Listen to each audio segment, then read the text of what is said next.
పరిశుద్ధ గ్రంథం నుంచి దానియేలు గ్రంథము 9వ అధ్యాయం 22వ వచనాన్ని మనం చదువుకుందాం. 9:22. అతడు నాతో మాట్లాడి ఆ సంగతి నాకు తెలియజేసి ఇట్లనెను, దానియేలు, నీకు గ్రహింప శక్తి ఇచ్చుటకు నేను వచ్చి తిని. హల్లెలూయా. నీకు గ్రహింప శక్తి ఇవ్వడానికి నేను వచ్చాను అని దానియేలుతో గాబ్రియేల్ దూత మాట్లాడుతుంది.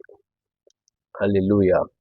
మరి దానియేలు దేవుని సన్నిధిలో విజ్ఞాపన చేస్తూ ఉండగా, మరి ప్రభు సన్నిధిలో పాపములు ఒప్పుకొని ప్రార్థిస్తూ ఉండగా అనుకోకుండా మరి గాబ్రియేల్ దూత ప్రత్యక్షమయ్యి దానియేలుతో చెప్తుందంట, నీకు గ్రహింప శక్తి నేను ఇస్తున్నాను. హల్లెలూయా. దేవుని నామానికి మహిమ కలుగును గాక. ఈ అంచె దినాల్లో మనకు గ్రహింప శక్తి చాలా అవసరం. ప్రతి పరిస్థితిని ఎరుగుతూ అనుదినము మనం జీవిస్తున్న ప్రతి క్షణం కూడా గ్రహింపు లేకుండా మనం జీవిస్తే అది మనకు మేలుకరంగా ఉండదు. అందుకే దానియేలుకి గ్రహింపు శక్తి దేవదూత వచ్చిస్తుందంట. దేవుని నామానికి మహిమ కలుగును గాక. మరి మన జీవితంలో గ్రహింప శక్తి కలిగి మనం జీవిస్తున్నామా?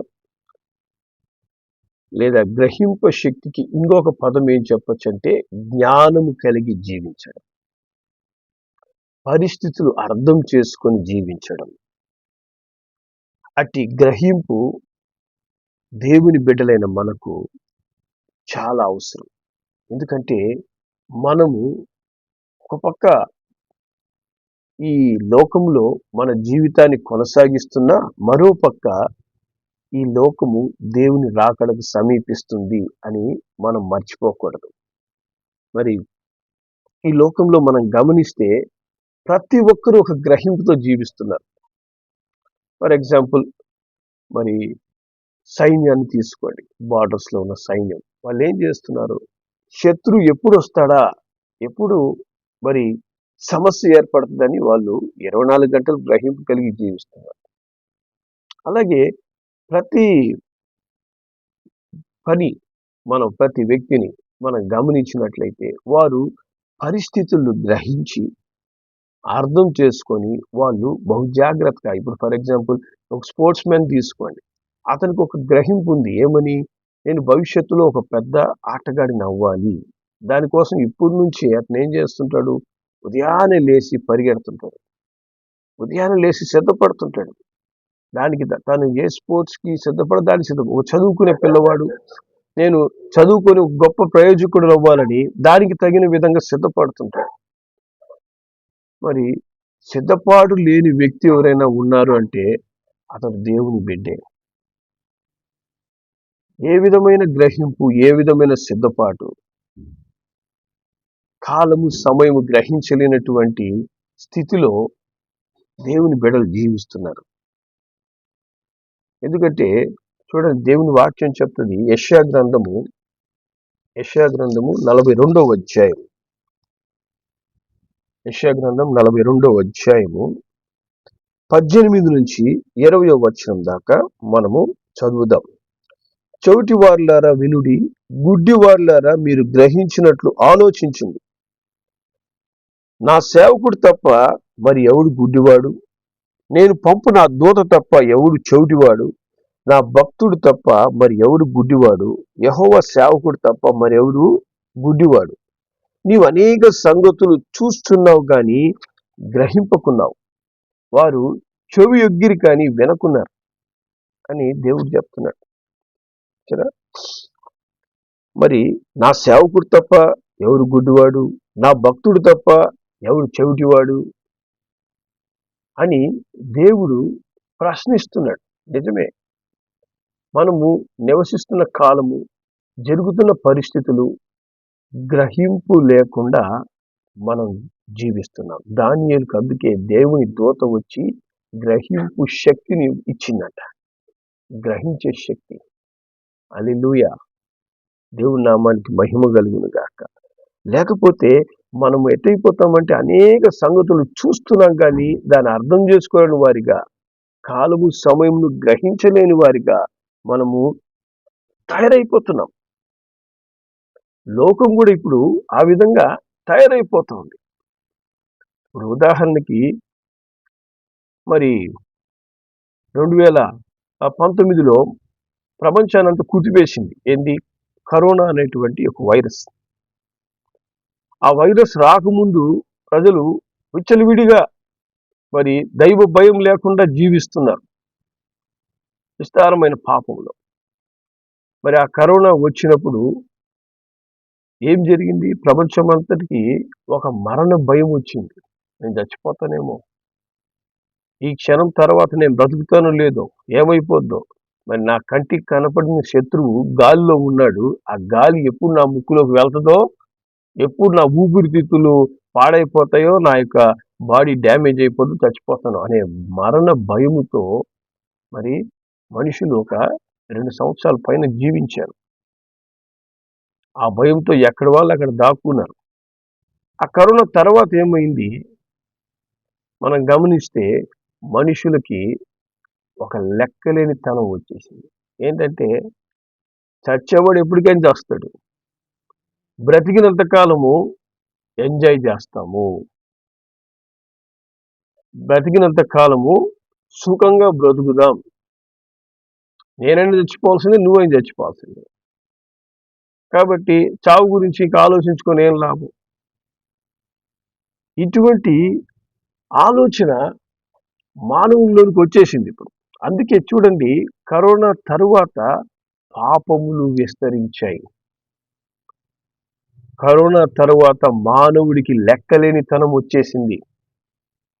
కరోనా తర్వాత దేవుని భయము లేని జనముగా లోకం మారిపోయింది.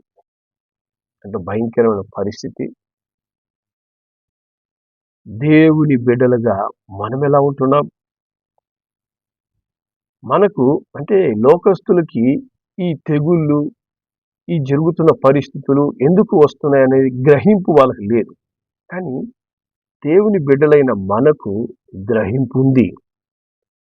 అనేక సంగతులు చూస్తున్నావు కానీ గ్రహించకున్నావు అంటే దేవుని వాక్యం. యేసు ప్రభు అంచె దినాల్లో ఏమి జరుగుతాయని చెప్పి అన్నాడు. ఆ సంభవాలన్నీ దేవుని బిడ్డలు చూస్తున్నారు. అంచె దినాల్లో తెగుళ్ళు వస్తాయని చెప్పాడు, భూకంపాలు వస్తాయని చెప్పాడు యేసయ్య, యుద్ధాలు జరుగుతాయని చెప్పాడు, మరి భయంకరమైనటువంటి పరిస్థితులు భూమి మీద వస్తాయని చెప్పి అన్నాడు. మరి ఇవన్నీ కూడా యేసు ప్రభు చెప్పిన సంభవాలని నెరవేరుతున్నప్పుడు ఒక దేవుని బిడ్డగా మన బాధ్యత ఏంటి? ఒక దేవుని బిడ్డగా నువ్వు చేయాల్సిన పని నువ్వేం చేస్తున్నావు? అందుకే యేసయ్య అంటాడు, నా భక్తుడు తప్ప గుడ్డివాడెవడు, నా సేవకుడు తప్ప చౌటివాడెవడు. గుడ్డివాడు అంటే ఏంటి? అంటే ముందు ఏముందో తెలియక, తర్వాత ఏం జరగబోతుందో అనే ఒక గ్రహింపు లేకుండా, కళ్ళు మూసుకొని నాకేం కనపడడం లేదనే విధంగా వెళ్ళేవాడు గుడ్డివాడు. ఒక గుడ్డివాడికి కళ్ళు మరి ఆ జీవితం ఎట్లుంటుందో ఒకసారి అడిగితే చెప్తాడు. మనం ఏం చెప్పినా కూడా వాడికి ఏం కనపడదు. ఒక రోజంతా కంటికి గొడ్డ కట్టుకొని జీవించి చూడండి ఎట్లుంటుందో మనకు. ఏమి కనపడకుండా చీకటి తప్ప ఏం కనపడదు. చాలా మంది దేవుని బిడ్డలు అట్టే అయిపోయినారు. నాకేం కనపడడం లేదు, నాకేం వినపడడం లేదు, నేనేం చూడడం లేదు, నేనేం వినడం లేదు, నాకేం తెలీదు, నా జీవితం ఇంతే, నేను ఇట్లే బ్రతుకుతుంటా ఉంటాను నేను. జాగ్రత్త, అట్టి జీవితం జీవించడానికి దేవుడు నీ కొరకు నా కొరకు అంత భయంకరమైన ఆయన బలియాగములో మన కొరకు ప్రాణం పెట్టలేదు. అంత ఘోరమైన శ్రమ పొందుకునింది నాకేం కనపడడం లేదు, నాకేం వినపడడం లేదు అనుకొని జీవించడానికి కాదు. నీ పట్ల దేవుని యొక్క గొప్ప ఉద్దేశం ఉంది కాబట్టి ఆయన నీ కొరకు రక్తాన్ని కార్చాడు. మీ కుటుంబం మీద దేవుని యొక్క గొప్ప ఉద్దేశం ఉంది కాబట్టి మీ కుటుంబాన్ని రక్షించాలని జగత్పునాది వేయబడక మునిపి ఆయన ఆశపడ్డాడు. అది గ్రహించావా? ఆ గ్రహింపు నీకుందా? దినాలు గడిచిపోతున్నాయి, దినాలు జరిగిపోతున్నాయి, నేను కూడా జీవించేస్తున్నాను అనుకుంటున్నావా? దినాలు గడిచే కొద్దీ మనం దేవుని రాకడకు సమీపిస్తున్నాం. దినాలు గడిచే కొద్దీ ప్రభు రాకడ సమీపిస్తుంది. హల్లెలూయా. చూడండి, మనం ఈ దినాల్లో గమనిస్తే సృష్టి అంతా దేవుని రాకడకు సిద్ధపడుతుంది. మనం ఎక్కడ చూసినా ఇప్పుడు భూకంపాలు, సునామీలు, కొండ చర్యలు విరిగిపడుతున్నాయి, ల్యాండ్స్కేప్స్, అడవులు కాలిపోతున్నాయి, చాలా భయంకరమైనటువంటి పరిస్థితులు, మంచు కరిగిపోతుంది. వీటన్నిటి కూడా మానవుడు పేరు పెట్టేశాడు, ఏంటంటే గ్లోబల్ వార్మింగ్. ప్రపంచంలో వేడి పెరిగినందువల్ల, వేడి కాదు, దేవుని యొక్క కోపం పెరిగినందువల్ల, దేవుని ఉగ్రత పెరుగుతున్నందువల్ల సృష్టి ఏం చేస్తుంది? ఆ ఉగ్రతను తట్టుకోలేకపోతుంది. ఒక పక్క మానవుని యొక్క పాపాన్ని తట్టుకోలేకపోతుంది. దేవుని వాక్యం చెప్తుంది, రోమీయులకు రాసిన పత్రిక 8వ అధ్యాయం 22వ వచనాన్ని మనం చదువుదాం. సృష్టి యావత్తు ఇది వరకు ఏకగ్రీవంగా మూలుగుచు ప్రసవ వేదన పడుచున్నదని ఎరుగుదుము. సృష్టి ఏమవుతుందంట? ప్రసవ వేదన పడుతుందంట. సృష్టి అంతా కూడా మానవుని యొక్క పాప భారాన్ని మోయలేక ప్రసవ వేదన, ప్రసవ నొప్పులు వస్తుంది సృష్టికి ఇప్పుడు.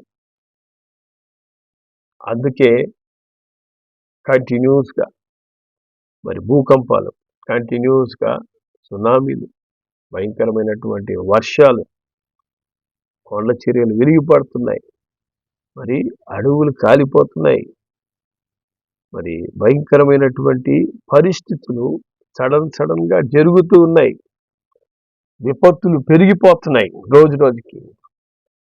ఇవన్నీ ఎందుకు అంటే దేవుని వాక్యం చెప్తుంది, ప్రసవ వేదన అనేది ఈ సృష్టికి కలుగుతూ ఉందంట. ఈ సృష్టి మరి ప్రభు రాకడకు సిద్ధపడుతుంది. ప్రసవ వేదన కలిగితే ఏమవుతుంది? బిడ్డను కంటారు. సృష్టికి ప్రసవ వేదన కలుగుతుందంటే దేవుని రాకడ వస్తుంది. హల్లెలూయా. కాబట్టి ఆ గ్రహింపు కలిగి మనం జీవిస్తున్నామా? అటు గ్రహింపు నీకుందా? యేసు ప్రభు తొందరలో రాబోతున్నాడని తెలుసా? దానికి నువ్వు ఎలా సిద్ధపడుతున్నావు? ఇప్పుడు మనం ఒక చిన్న కార్యక్రమం, ఒక ప్రోగ్రాం పెట్టినారంటే దానికి మనము ఎప్పటి నుంచో ప్రిపరేషన్, ఏం జరగాలి, ఏం చేయాలి, ఎలా చేయాలా, నిద్రాహారాలు మాని దాని గురించి ఆలోచిస్తూ, దాని గురించి తప్పిస్తూ, ఎక్కడ ఏమి తక్కువైపోద్దో అని చెప్పి ఎక్కువగా రెడీ అవుతుంటాం, ఎక్కువగా సిద్ధపడుతుంటాం. దాని గురించే మన ఆలోచన. అయ్యో, ఈ కార్యక్రమం పెట్టుకున్నామే, ఏం జరుగుతుందో, ఎలా జరుగుతుందో, బాగా చక్కగా జరగాలి. అన్ని కార్యక్రమాల కంటే అతి గొప్ప కార్యక్రమం జరగబోతుంది. ఏంటంటే నిన్ను దర్శించడానికి యేసు రాబోతున్నాడు. హల్లెలూయా. ఆ రాకడికి మనము ఎలా సిద్ధపడుతున్నాం? ఎటువంటి సిద్ధపాటు నువ్వు కలిగి ఉన్నావు? దేవుని వాక్యం చెప్తుంది, సామెతల గ్రంథము 28వ అధ్యాయము, సామెతలు 28వ అధ్యాయము 5వ వచనాన్ని మనం చదువుదాం. దుష్టులు న్యాయం ఎట్టిదైనది గ్రహింపరు, యెహోవాని ఆశ్రయించేవారు సమస్తాన్ని గ్రహిస్తారు. హల్లెలూయా. దుష్టులు, జ్ఞానం లేని వాళ్ళు ఏది గ్రహించలేరంట.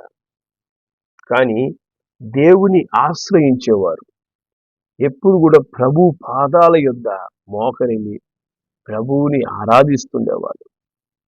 ప్రభు సన్నిధిలో గడిపే అనుభవం కలిగిన వాళ్ళు, ప్రార్థన జీవితం కలిగిన వాళ్ళు, దేవుని వాక్యం మీద ఆధారపడి జీవించేవాళ్ళు, వారికి సమస్తాన్ని వారు గ్రహించగలరు. హల్లెలూయా. పరిస్థితులు ఎరుగుతారు. జరుగుతున్నటువంటి స్థితులను బట్టి వారు తమను తాము సిద్ధపరచుకుంటారు. హల్లెలూయా. మరి జరుగుతున్నటువంటి పరిస్థితులు బట్టి మనము గ్రహించలేకపోతున్నామా? అందుకే దానియేలుకి గ్రహింపు శక్తిని దేవుడు ఇస్తున్నాడంట. తెలుసుకో, ఏం జరగబోతుందో గ్రహించు, ఎరుగు. ఒక పక్క మనం ఈ లోకంలో జీవిస్తూనే రెండో పక్క ప్రభువు రాకడకి చాలా జాగ్రత్తగా సిద్ధపడాలి. చాలా జాగ్రత్త అయిన సిద్ధపాటు మనము కలిగి ఉండాలి. హల్లెలూయా.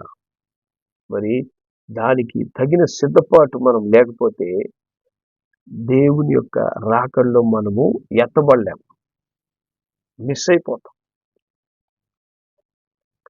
ఏదైనా వదులుకోవచ్చు, కానీ ఈ లోకంలో నువ్వు వదులుకోకూడదు ఏదైనా ఉంది అంటే దేవుని రాకడలో ఎత్తబడ్డం. ఈ లోకంలో మనం ఎంతకాలం క్రైస్తవులుగా జీవించినా కూడా ఆ రాకడ సమయంలో ఎత్తబడలేకపోయినామంటే మనం జీవించిన జీవితం అంతా కూడా వ్యర్థమే. హల్లెలూయా. కాబట్టి మనము ఎలా ఉండాలంటున్నారు? పౌలు భక్తుడు చెప్తాడు, ఎఫెసీయులకు రాసిన పత్రిక 5వ అధ్యాయం 15 నుంచి 17వ వచనం వరకు ఆయన చెప్తాడు, దినములు చెడ్డవి గనుక మీరు సమయం పోనీయక సద్వినియోగం చేసుకొనొచ్చు, అజ్ఞానుల వలె కాక జ్ఞానుల వలె నడుచుకున్నట్లు జాగ్రత్తగా చూచుకొనుడి. ఇందు నిమిత్తము మీరు అవివేకులు కాక ప్రభు యొక్క చిత్తం ఏంటో గ్రహించండి. కాబట్టి దేవుని చిత్తాన్ని గ్రహించి బహు జాగ్రత్తగా మనం జీవించాలి. హల్లెలూయా. దేవుని చిత్తం ఏదో గ్రహించడానికి మనల్ని ఏం చేయమంటున్నాడు? 18వ వచనం చెప్తుంది, మరియు మద్యముతో మత్తులై ఉండకుడి, దానిలో దుర్వ్యాపారం కలగదు, అయితే ఆత్మపూర్ణులై ఉండండి. హల్లెలూయా. దేవుని చిత్తం నువ్వు గ్రహించాలంటే మనము ఆత్మపూర్ణులుగా ఉండాలి. ఏ ఆత్మ? దురాత్మ పూర్ణులు కాదు, దేవుని ఆత్మతో నింపబడి ఉండాలి. హల్లెలూయా. పరిశుద్ధాత్మ దేవుడు మట్టికి నీకు గ్రహింపు శక్తిని ఇవ్వగలడు. కాలము సమయమును నువ్వు ఎరగాలి అంటే నీకు దేవుని ఆత్మ అవసరం. దేవుని ఆత్మ మట్టుకే దేవుని సంగతులు ఎరిగి నీకు తెలియపరచగలరు. మరి దేవుని వాక్యం చెప్తుంది, మొదటి కొరింథీయులకు రాసిన పత్రిక 2వ అధ్యాయం 11వ వచనం మనం చదివితే, 11వ వచనము, ఒక మనుషుని సంగతులు అతనిలో ఉన్న మనుష్యాత్మకి కానీ మనుషులు మన ఎవరికి తెలియను, అలాగే దేవుని సంగతులు దేవుని ఆత్మకి కానీ మరి ఎవరికి తెలియవు. దేవుని సంగతులు ఎవరికి తెలుస్తుందంట? దేవుని ఆత్మకు తెలుసు. హల్లెలూయా. మరి దేవుని ఆత్మను కలిగి ఉన్నప్పుడే, దేవుని ఆత్మతో నువ్వు నింపబడినప్పుడే నీకు కాలములు గ్రహిస్తావు, జరుగుతున్న పరిస్థితులు నువ్వు ఎరుగుతావు. మొదటి యోహాను రాసిన పత్రిక 2వ అధ్యాయము, మొదటి యోహాను 2వ అధ్యాయం 20వ వచనంలో దేవుని వాక్యం చెప్తుంది, అయితే మీరు పరిశుద్ధుని వలన అభిషేకం పొందిన వారు గనుక సమస్తాన్ని ఎరుగుతారు. దేవుని నామానికి మహిమ కలుగును గాక. దేవుని అభిషేకం కలిగిన వారు సమస్తాన్ని ఎరుగుతూ ఉంటారు. జరుగుతున్న సంభవాలని జాగ్రత్తగా గమనిస్తుంటారు. పరిశుద్ధాత్మ దేవుడు వాళ్ళకి తెలియపరుస్తుంటాడు. ఏంది సంగతులు, ఈ పరిస్థితులు ఎలా మారుతూ ఉన్నాయి, ఎట్లా మనము జాగ్రత్తగా ఉండాలి అనే గ్రహింపు శక్తిని పరిశుద్ధాత్మ దేవుడు మనకు అనుగ్రహిస్తాడు. లేకపోతే గ్రహింపు లేని గుడ్డి వారి వలె మనము జీవిస్తూ ఉంటాం. దేవుడు కూడా అంటాడు, నా సేవకుడు తప్ప గుడ్డివాడెవడు, నా భక్తుడు తప్ప చెవిటివాడెవడు. హల్లెలూయా. గుడ్డి వాళ్ళగా చెవిటి వాళ్ళగా మనం ఉంటున్నామా? వింటున్న వార్తలు నాకు వినపడడం లేదు, భూమి మీద జరుగుతున్న పరిస్థితులు నాకు కనబడడం లేదు అనే ఒక గుడ్డను కప్పుకొని మనం జీవిస్తున్నామా? మనము ఈ లోకాన్ని సిద్ధపరచడానికి దేవుని ద్వారా ఏర్పాటు చేయబడిన జనాంగం. ఈ లోకమును దేవుని రాకడకి సిద్ధపరచడానికి ఏర్పాటు చేయబడిన వాళ్ళు. మనమే మన కంటికి ఏం కనపడడం లేదు, చెవులకి ఏం వినపడడం లేదు. నా జీవితము, నా యొక్క బ్రతుకు, నా సమస్య ఇదే నాకు అనుకుంటుంటే నువ్వు ఈ లోకాన్ని ఎలా సిద్ధపరచగలవు? నీకే సిద్ధపాటు లేనప్పుడు ఇంక లోకాన్ని ఎలా సిద్ధపరుస్తావు? కాలముని మనం ఎరగకపోతే ఎత్తబడగలమా? మనము ప్రభు యొద్దకు చేరుకోగలమా? మన ఆశ మన ఇంటికి చేరుకుంటే చాలనుకుంటున్నారా, లేదా దేవుని ఇంటికి చేరాలని ఆశ ఉందా మీకు? దేవుని ఇంటికి చేరాలంటే దానికి తగిన సిద్ధపాటు చాలా అవసరం.